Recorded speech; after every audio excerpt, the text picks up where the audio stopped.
Hello, hello, hello.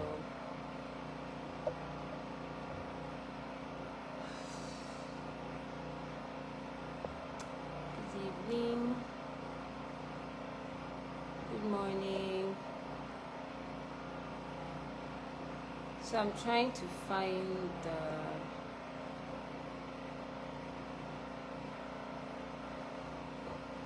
share button. Can't see it on. Hello, everyone. Good evening. I hope you can hear me. Thank you for joining. This is past 11 my time, but I just wanted to show up. Sorry about the background noise. If you can hear it, that's my generator. I said NEPA or no NEPA, power or no power, we must come live today because we promised to make efforts to show up. So yes, thank God it's Friday. Good evening, good evening, good evening.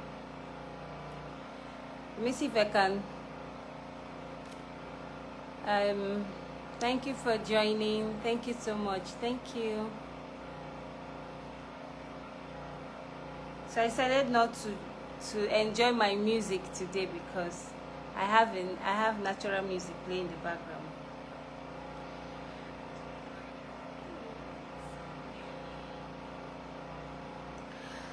How was your week and how was your day? I need to mute myself here. Okay, so I want to find me on the other device so I can just share. For those of you that asked me to, send notifications ahead of time, send link ahead of time, I really appreciate that feedback, and I wish I had done it, but now I'm glad I did because it was not possible for me to come on live when I wanted to. Things came up and somehow I just couldn't come on, and so that's why I'm just coming on live now. I said I must show up because I promised to make effort to show up. Thank you for joining. Thank you for joining. So I want to keep it short. As I promised last time, I won't be doing so much introductions, neither will I be recapping previous live. So I'm just going to go straight to my story. I gave us a hint last week, but I'm just going to go deeper into my story. Like I said, I'll share a story this week and I'll ask some questions, and by the time we're having our chat next week, we can share all our advice, our take on it. That doesn't stop us from doing that now, for those of you that already have something you want to say about it. So Joyce Gomina is my name. I'm an educator, a mom, and I wear different hats. So let me just keep it at those two for this night.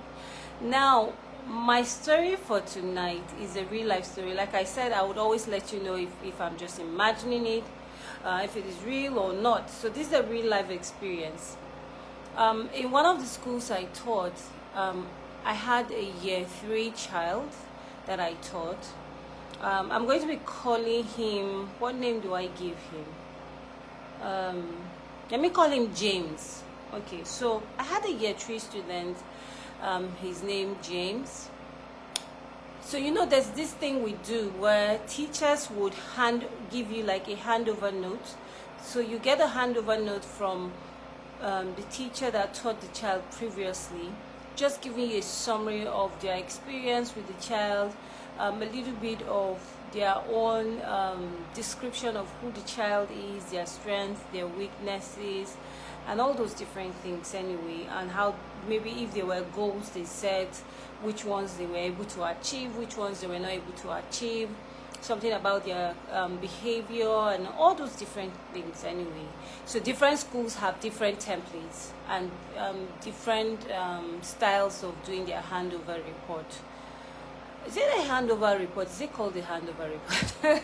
So I've been out of the classroom for a while, but that's not good. I still work with schools. So typically that would be the easiest way to explain it. Oh, Auntie Rachel is here. Good evening. Oh, this is my free time people. And Emmanuel, Stephen, thank you too for joining, and every one of you that are watching. So basically, they would do that so that you kind of have a picture of where he's coming from. So this particular boy, I think that was the year I told myself I would not look at handover notes before I get a first-hand experience of the child, just to make sure there's no bias, and just to make sure that I'm having my own first-hand experience of the children in my class before reading the handover note. I think this was one of the reasons why I stopped reading the notes before meeting the children. We also had something we do that's called, different schools different schools call it different names, but there was something we do where the parents would come and say, meet my son or meet my daughter, and tell you, this is who my daughter is, this is how I perceive my child. And initially it was one of the schools I worked with. It used to be in front of the whole class, in front of all the other students. Of course, I will not go and shame my child or start bringing up their problems, and eventually they had to change so that parents can be more sincere and objective and open. They started, it changed to one-to-one, one-on-one, where you would meet with the parents and they will tell you their concerns and what they know about how they perceive their child, their strength, their weakness, and all of those things. So let me not go too far from my story. So I read his handover notes, and it said he might need, like, the teacher was suggesting a diagnosis because she felt he was a special child, because he wasn't very expressive, he didn't used to talk much. So he's this type of child who would rather be invisible. If it's possible, let him just be invisible in the class. Don't see me, don't call me, let the day just go. So if you're an educator or if you've worked with children, I'm sure you would know some children that would rather just be quiet. They would just be praying, I hope they don't call me, I hope nothing dramatic happens around me, let me just be, let the day just go. Or if you're a leader in an organization, you probably have team members that are very good at their job, and they usually have great ideas, but they will rather come to you, send you a private message in your DM or something, or talk to you in person. But during meetings, or brainstorming sessions or strategic meetings, they will not even say anything. So we have team members like that. They would rather just be quiet, even if they have great ideas. They will look for maybe a way to tell you that in person or send a message, like I said, but they will not speak out. So we have team members like that. We have children that once a visitor comes in, they are looking for how they can just sneak and go and hide. They are the type that will just, if you allow them, they will be in the room the whole day all by themselves. You have the ones that they want to show up. Once visitors come in, they want to show up. They want to show that I'm here. But you always have in classrooms, office spaces, in our families, you have those ones that would rather stay hidden. They would rather be quiet. They would rather not be noticed, right? So that was how this boy was. Hey, see, Yusuf Lenge, he's here. Thank you for coming, for joining. Okay, so they would rather just be quiet. So this boy, James, like I said, I'm calling him James for the purpose of this video. His handover note to me from the previous teacher was, I suspect this guy needs to go see an expert. I suspect he has a special need. I don't think he is the neurotypical child that you have in your class. He's probably a special child, just because he would talk. If you're not careful, if you are not careful, or you're not the kind of teacher that is very particular about every child in your class, the whole day can pass by and you wouldn't know he's in the class. Except, of course, maybe when you want to take attendance and you just say, oh, where is James? And then, I'm here. So he was that kind of, and when you give him anything, they're doing any activity, he doesn't want to participate. If there's anything like behind the scene, that's where he wants to be. So, of course, the notes, I read the notes and I saw that, and then actually he was like that in the class. He was just very quiet. He would, sometimes you would ask him a question and he would just be staring at you.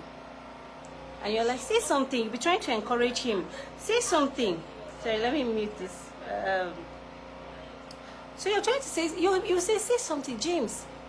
And he was just like, do you know the answer? Do you want to try? Do you have... And it's just like this. And so usually I have goals for all the students in my class. I have their I have like a file, like then it wasn't an e-file. It wasn't an e-file. It was like actually a file, and for every child I had their goals, I had their benchmark assessment, I had their handover notes and all those different things. And I also used to pray for every one of them. So I used to pray for this boy and I'll say, Lord, give me access to his, give me access to who he is. Help me to connect with him. How can I connect? How can I reach out to James? He was one of those people that would make me feel like he was testing my profession, my expertise. But I wanted to connect with him. So that's one kind, that's the kind of boy or the kind of learner, or sometimes teammate or even child that we might find in our homes or in our workplaces. So the question for us today, like I said, I would always leave us with a question, and I would want us to think about it, and I'll share with you some of the things I did with James in my class and how interesting it was to work with James and the things I discovered. And over time, even for the different schools I worked with and different students I work with, and even as a leader in my organization now, the different team members. So so let me add another story. So I have a team member, very brilliant girl. I'm sure if she's watching this, or if she should watch it later, she would know I'm talking about her. Very, very brilliant, intelligent lady. She's a creative. She's very good at what she does. She can, during our strategic meetings or brainstorming sessions and all of those different planning sessions, she would just be, if you ask her, okay, what do you have to say? She say, I agree with.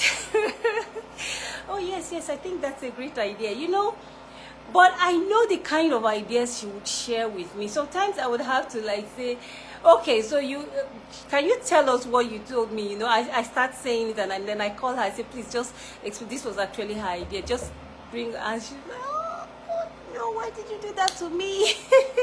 So we have all those kind of people. So the question I have for us to think about and maybe talk and share, just from our experiences as leaders, as parents, as class teachers, what do we do about these kind of learners that would rather just stay hidden and not want to participate in anything and just don't want to be a part of what's happening? Okay, so if you are a teacher and you have such a student in your class, such a learner, what would you do and how would you do? And is the goal supposed to be to change that person? Is the plan supposed to be to change them from being quiet and reserved or conservative to, a bubbling, happy extrovert? What's the goal? Do we leave them as they are? Do we just, what exactly do we do? How do we work with them? Okay, so let me look at some of the questions I put down here for us to think about. And then next week, I'll share with you what I did with my student, not just him, the different students that I came across and team members, and some of my suggestions and of how we can work with such learners in our classroom. Okay, what are my questions? Okay, so if you are a teacher, how do you handle students who rarely speak in class? Have you found any strategies that work for you? Or as a leader, what did you do with team members that are like that? Or as a parent, what did you do with people who are... Oh yes, I just mentioned you, Steven.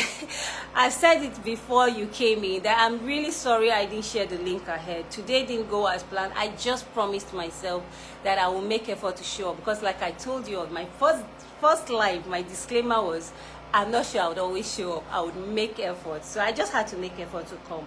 So, but next week, I'll do my best and share the link ahead of time. And then what are some misconceptions people have about introverted or quiet individuals? Is it true that, those misconceptions? Like for instance, some people believe that it's because they are shy. Is that always the case? Is that true? So there are some misconceptions. What are the misconceptions? And then how do we strike a balance between helping them find their voice and respecting their natural inclination to silence? Okay, how do we help them to find their voice? Because the truth is that you want to hear the voice of every child in your class, every learner in your class, your children at home, your team members. You want their voices to be represented. So we're not an assembly that will say, no, you can't speak, or you shouldn't speak. so we want to hear the voices of every child in our class. Their voice matter. Is very important that we hear them. So in helping them find their voice, helping them in ensuring that they are heard, how do you put a balance between helping them and then respecting their natural inclination? So you don't go say, talk now, talk. Talk. Why are you just quiet? Open up. So what do we do? If we understand that this is their natural, for those that it's actually maybe their natural inclination, how do we help them find their voice? And have you ever seen a breakthrough moment when a quiet student or an employee or a child of the family stepped forward and stepped out of their shell? What happened? How did you react? You know, if that child that is always quiet in your class decides to speak one day and act differently, do you go say, is that you? Wow, so you can talk. What do you do? How did you experience it? What did you experience any of such breakthrough, and what did you do? How did you handle it? Or what should be our reaction? Thank you, Stephen, for joining. Otite, thank you for joining. Thank you so much, every one of you. I appreciate your joining. So please, let's think about these questions, and from now till our next live, I would appreciate it if you share in the comments. Let us know your experience with people who are like James in my story, or in the experience I shared, and let us know how. Oh, but if you are watching right now, you really want to come join this live and share it now, you don't want to do that later, you can always let me know. And because I've seen some very great speakers here, people who I don't want to mention their names, so that they will say, oh, why did I join her live today, why is she calling my name? So, but if you really want to share, at least I can spend like a minute or two, just come up and let us know. If not, please drop your questions, your responses, your suggestions, your experiences. I would put the questions or probably in the chats later, so that we can, then I will share responses next week. So thank you all so much for joining. Just before I leave, I want to wish every woman out there, I should have waited a bit until when it's very close to 12 so that I just do this, but I'm still going to do it. Happy International Women's Day for every one of you. That's another set of voices that we need to hear more. A lot of women are doing amazing things, and I believe a lot is changing. We need to do more. So I wish all of you a wonderful celebration. You're all amazing. You're special. You're loved. You're respected. You're honorable. You're whatever you believe you are, and whatever you believe you can do, I believe you can do it as well. Let nothing stop you. Let nothing limit you. You can do it. You are doing it, and I'm so proud of you. God bless you all. So thank you for joining, every one of you that joined tonight, and everyone that's rewatching. Thank you for rewatching, and see you next week. Bye.